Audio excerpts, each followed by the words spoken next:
Hello guys, welcome back. This is Sakshi. तो आपकी confusion को और बढ़ाने के लिए मैं हाजिर हूँ मून नाइट के एपिसोड 5 को लेकर, जिससे हमें पता चलेगा कि किस वजह से मार्क और स्टीवन दो पर्सनालिटी में बदल गए हैं। एपिसोड 5 की शुरुआत वहीं से होती है जहाँ पर मार्क और स्टीवन टावरेट देवी को देखकर डर के मारे चिल्ला रहे थे। सीन शिफ्ट होता है और हम मार्क को डॉक्टर हैरो के सामने बैठे हुए देखते हैं। हम और मार्क दोनों को ऐसा लग रहा था कि अभी जो उसने टावरेट देवी को देखा था वो मार्क के दिमाग की उपज है, और यही बात डॉक्टर हैरो उसे समझाने की कोशिश कर रहे हैं कि उसका दिमाग दो दुनियाओं के बीच में फंसा हुआ है, जिससे अभी वो उस दुनिया में है जिसमें वो शिकागो के एक मेंटल असाइलम में अपना इलाज करवा रहा है, और वहीं पर अपनी दूसरी दुनिया में वो खुद को एक सुपर हीरो मानता है। मार्क अपनी बात पर अड़ा रहता है कि डॉक्टर हैरो असली डॉक्टर नहीं है। तब डॉक्टर हैरो उससे बोलते हैं कि हमारा दिमाग तकलीफ देने वाली यादों से बचने के लिए अक्सर अपनी असली शख्सियत को बांट देता है, ताकि वो उन यादों को कैद कर सके और अपनी नई शख्सियत के साथ एक नई दुनिया बनाता है जिसमें वो सब कुछ परफेक्ट होता है। ये बातें अभी आपके ऊपर से जा रही होंगी, पर वीडियो के अंत में आपको सब कुछ क्लियर हो जाएगा। मार्क समझ जाता है कि ये दुनिया भी उसके दिमाग ने ही बनाई है, तो वो अपने कमरे में जाने के लिए वहाँ से जाने लगता है। तभी गार्ड्स आकर मार्क को इंजेक्शन लगा देते हैं। तो अब सीन शिफ्ट होता है और हमें मार्क और स्टीवन को देवी टैबलेट के सामने दिखाया जाता है, जो उन्हें बताती है कि गोली लगने से वो दोनों सच में मर चुके हैं, और दोनों ये सुनकर शॉक थे। तभी टैबलेट एक नोट निकालती है, जिसे पढ़कर वो दोनों का डॉट की दुनिया में उनका स्वागत करती है।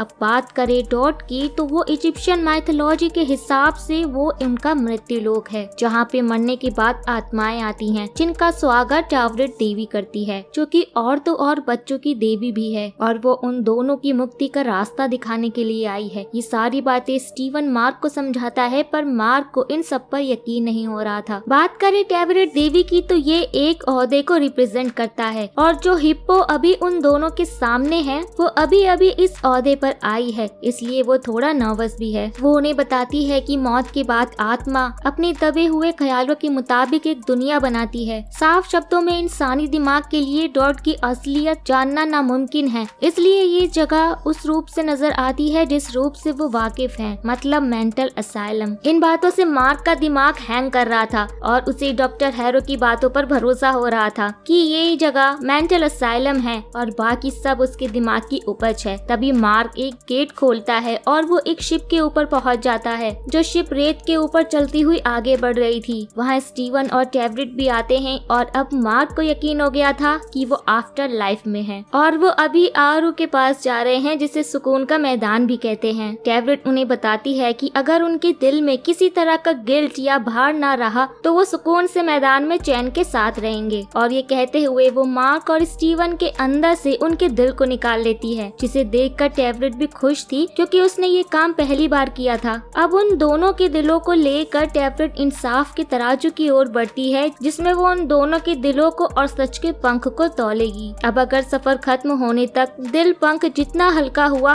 तो उनकी आत्मा को सुकून के मैदान में जाने दिया जाएगा, पर अगर दिल और पंख बराबर नहीं हुए तो उन्हें बोट से नीचे फेंक दिया जाएगा, जहां मौत के सिपाही उन्हें रेत में जकड़ लेंगे। साफ शब्दों में दिल में किसी बात का बोझ हुआ तो उन्हें मुक्ति नहीं मिलेगी। ये सुनकर मार्क स्टीवन से बोलता है कि उन्हें ना तो सुकून के मैदान में जाना है और ना ही इस रेत में फंसना है, इसलिए उसके मुताबिक उन्हें टैबलेट को मार कर इस बोट पर कब्जा करके वापस असली दुनिया के गेट की ओर बढ़ना चाहिए। तभी दोनों को टैबलेट बुलाकर बताती है कि उनके दिल में गिल्ट या भार है, जिस वजह से तराजू एक बराबर नहीं हो पा रहे हैं। टैबलेट उन्हें बताती है कि इस बोट में उनके जीवन भर की यादें कैद हैं, और उन्हें अंदर जाकर अपनी यादों के बीच उस गिल्ट के सफर को खत्म होने से पहले तलाशने के लिए बोलती है। दोनों अंदर जाते हैं और मार्क अभी भी स्टीवन को देवी टैबलेट को मारकर बोट पर कब्जा करने के लिए मना रहा था, पर स्टीवन मार्क की बातों को इग्नोर करके अपनी यादों को देखने लगता है। मार्क उसे वार्न करता है कि उसकी यादें बहुत खतरनाक है। तभी स्टीवन को याद दिखती है जिसमें मार्क एक सड़क पार कर रहा है। स्टीवन को इस सड़क के बारे में कुछ भी याद नहीं होता, तो मार्क उसे बताता है कि वो बस ऐसे ही एक सड़क पर खड़ा है। तभी स्टीवन को एक छोटे बच्चे की आवाज सुनाई देती है, जो मदद के लिए चिल्ला रहा था। स्टीवन उस आवाज का पीछा करते हुए एक रूम में पहुंचता है, जो कि लाशों से भरी एक कैंटीन थी। वो लाशें अपराधियों की थी, जिसे मार्क ने खोंशु के कहने पर मारा था, और हैरान करने वाली बात तो ये थी कि मार्क को उन सभी के चेहरे याद थे, और ये भी कि उसने उन्हें किस जगह पर मारा था। तभी स्टीवन नोटिस करता है कि इंसाफ के तराजू में स्थिरता आ रही है, तभी वो बच्चा दोबारा स्टीवन के सामने आ जाता है और स्टीवन जब उसे रुकने को बोलता है तो वो बच्चा वहाँ से भागने लगता है। स्टीवन उस बच्चे को रोकने के लिए उसके पीछे भागता है तो मार्क स्टीवन को उस बच्चे का पीछा करने से मना करता है, मानो मार्क स्टीवन से कुछ छुपा रहा हो। पर स्टीवन उस बच्चे के साथ खुद को एक रूम में लॉक कर लेता है और मार्क उस रूम के बाहर ही रह जाता है। इस रूम में उनकी यादें थी। स्टीवन अपनी मॉम को देखता है और वहीं अपने छोटे भाई रैंडल को भी देखकर शॉक्ड होता है, क्योंकि उसे याद ही नहीं था कि उसका एक छोटा भाई भी था। और यहाँ पर हम नोटिस करते हैं कि स्टीवन की मॉम छोटे स्टीवन को मार्क के नाम से बुलाती हैं। स्टीवन उन दोनों छोटे बच्चों के पीछे जाता है जो खेलने के लिए गुफा में जा रहे थे। तभी बारिश होने लगती है और रैंडल मार्क से बोलता है कि मॉम ने बारिश में गुफा के अंदर जाने से मना किया था और मार्क रैंडल को अपने साथ अंदर जाने के लिए मना लेता है। उनके पीछे स्टीवन भी था। तभी स्टीवन नोटिस करता है कि बारिश के पानी से उस गुफा में पानी भरने लगा था और वो उन दोनों बच्चों को वहाँ से निकलने के लिए चिल्लाने के साथ उनकी मदद करने की कोशिश कर रहा था। इधर रूम के बाहर मार्क स्टीवन को उस याद से बाहर आने को बोल रहा था। तभी मार्क को एक रूम में उसकी माँ दिखाई देती है। उस रूम में जाने के बाद वो सामने स्टीवन को भी देखता है। आसपास के माहौल को देखकर स्टीवन समझ जाता है कि वो रैंडल के फ्यूनरल में है। तभी छोटा मार्क सीढ़ियों से नीचे आता है और उसकी माँ उस पार चिल्लाने लगती है और उससे रैंडल के मौत का जिम्मेदार बताती है, जिसे सुनकर छोटा मार्क वापस ऊपर अपने कमरे में चला जाता है। स्टीवन भी उसके पीछे जाता है। मार्क स्टीवन को इन यादों से दूर रहने को बोल रहा था, पर स्टीवन उसकी बात को नहीं सुनता और वो अपने बचपन की एक और याद को देखता है, जिसमें उसके बर्थडे पर उसकी मॉम साथ नहीं होती, जो कि वो उसे अपने छोटे बेटे का कातिल समझती है। अब जब मार्क अपने 12th बर्थडे का केक काट रहा था, तब उसकी मॉम वहाँ पर आती है और उससे बोलती है कि जब से रैंडल पैदा हुआ था तब से मार्क उससे जलता था और दोबारा उसे मर्डरर बुलाती है। ये सुनकर छोटा मार्क खुद को अपने कमरे में बंद कर लेता है। अब जैसे ही स्टीवन उस कमरे में जाने वाला था, वैसे ही मार्क उसे पकड़कर दूसरी याद में ले जाता है, जहाँ पर स्टीवन उससे पूछता है कि वो उससे कौन सी बात छुपा रहा है। तभी वो उस याद में देखते हैं कि यंग मार्क अपना घर माँ की वजह से छोड़कर जा रहा है और उसके पिता उसे जाने से रोक रहे थे। तभी मार्क स्टीवन को धक्का देकर दूसरी याद में ले आता है, जहाँ पर रेगिस्तान में बहुत सारी लाशें पड़ी हुई थी। स्टीवन समझ जाता है कि ये वही रात है जिसमें लाइला के पिता अब्दुल्ला मारे गए थे। मार्क उसे बताता है कि उसे आर्मी से इसलिए निकाल दिया गया था क्योंकि उसने बिना बताए छुट्टी ले ली थी और जब वो काम की तलाश कर रहा था तब उसके कमांडर ने इजिप्शियन मकबरों को लूटने का काम दिया, जिसके अंत में उसे बाकी सभी लोगों को मारने को कहा गया था, पर उसने ऐसा नहीं किया और वो सबके साथ वहाँ से भाग गया। पर वो पकड़े गए और कमांडर के आदमियों ने उन सबको मार दिया। तभी स्टीवन उससे पूछता है कि तुम जिंदा कैसे बच गए। मार्क खोंशू के मंदिर की ओर इशारा करता है और जब दोनों उस मंदिर के अंदर पहुँचते हैं तो उन्हें मार्क घायल मिलता है, जो खुद को गोली मारकर सुसाइड करने वाला था। तभी उसे खोंशू की आवाज सुनाई देती है, जो उसे कमजोर और बेबस बताता है क्योंकि अभी वो मौत से जूझ रहा था। खोंशू मार्क को बोलता है कि उसे अपने लिए एक अवतार की जरूरत है, जिसके सहारे वो पाप करने वाले अपराधियों को सजा देगा। मार्क अंदर से टूटा हुआ है और वो अभी इतना कमजोर है कि खोंशू उसकी बॉडी को आसानी से अपने कंट्रोल में रख सकता है। मार्क भी मौत की आजादी को छोड़कर जिंदा रहकर खोंशू की गुलामी करने के लिए मान जाता है और खोंशू मार्क से सौदा करवाता है, जिसमें मार्क को उम्र भर रात के मुसाफिरों की रक्षा करनी होगी और उन सभी को मारना होगा जो उन्हें नुकसान पहुंचाने की कोशिश करेंगे। खोंशू की बातें सुनकर स्टीवन मार्क को बोलता है कि खोंशू शुरुआत से ही उसका फायदा उठा रहा है। तभी हम देखते हैं कि खोंशू ने मार्क को मून नाइट में बदलकर अपना अवतार बना लिया है। अब स्टीवन और मार्क को कुछ आवाजें सुनाई देती हैं, तो वो टैबलेट के पास आते हैं, जहां उन्हें पता चलता है कि देवलोक में भागम भाग मचा हुआ है, क्योंकि वक्त से पहले आत्माओं को सजा सुनाई जा रही है। ये देखकर दोनों समझ जाते हैं कि हैरो ये सब कर रहा है, इसलिए वो टैबलेट से रिक्वेस्ट करते हैं कि उन्हें असली दुनिया में छोड़ दे ताकि वो हैरो को रोक सके। पर टैबलेट के अनुसार अगर वो उन्हें असली दुनिया में छोड़ती भी है तो वो गोली लगे हुए शरीर में उठेंगी। तब स्टीवन बोलता है कि अगर वो लाइला को खोंशू को आजाद करने के लिए भेज देती है तो वो खोंशू की मदद से हैरो को रोक लेंगे और ऐसा करने पर वो दोबारा खोंशू का अवतार बनकर उसकी गुलामी करने को भी तैयार थे, क्योंकि उनके पास कोई और ऑप्शन नहीं था। अब टैबलेट बोर्ड को ओसिरिस के गेट की ओर मोड़ देती है, जिसे पार करके वो असली दुनिया में चले जाएंगे। अब दोनों अंदर जाते हैं ताकि वो अपने दिल के गिल्ट को जानकर सच के तराजू में संतुलन बना सके। अंदर वापस दोनों में यादें देखने के लिए बहस होती है और मार्क चिल्ला कर स्टीवन को उन यादों को दिखाने के लिए चिल्लाने लगता है और उसकी आंखें वापस से डॉक्टर हैरो के सामने खुलती हैं, जो उससे पूछते हैं कि उसने अपनी दूसरी शख्सियत को किस लिए बनाया है और कौन कौन सी शख्सियत असली है। ये जानने का सिर्फ एक ही तरीका है जिसमें उसे स्टीवन से बात कर उसे सच सच बताना होगा जो कि उसके साथ हुआ था। अब मार्क और स्टीवन दोनों छोटे मार्क के कमरे में आते हैं। स्टीवन को ये वाली यादें बिल्कुल भी याद नहीं थी। छोटा मार्क कमरे में खुद को बंद करके बड़बड़ा रहा था कि वो उसकी मॉम नहीं है और उसकी मॉम रूम का गेट पीटकर उसे गेट खोलने के लिए बोल रही थी। तभी छोटे मार्क को दौरा पड़ता है और वो अपने अंदर में से एक और पर्सनालिटी स्टीवन को बाहर निकालता है जिसकी यादें स्टीवन को भी याद थी और बड़ा स्टीवन समझ जाता है कि वो मार्क की कल्पना है। तभी छोटे मार्क की माँ अंदर आती है और उससे बेल्ट से पीटने लगती है और तभी मार्क स्टीवन को वहाँ से निकाल ले जाता है और स्टीवन ये समझ गया था कि वो अभी तक ये समझ रहा था कि वो असली है और मार्क उसकी कल्पना, पर असलियत में मार्क असली था और स्टीवन उसकी कल्पना। मार्क ने स्टीवन के रूप में अपनी एक अलग शख्सियत बनाई थी जिसमें उसे वो सारी खुशियाँ मिली थी जो मार्क को नहीं मिली थी। स्टीवन को अभी भी मार्क की बातों पर यकीन नहीं था और जब बातों ही बातों में मार्क स्टीवन को बताता है कि उसकी माँ भी बहुत पहले मर गई थी जिनसे वो रोज बातें करता है। ये सुनकर तो स्टीवन बिल्कुल शॉक था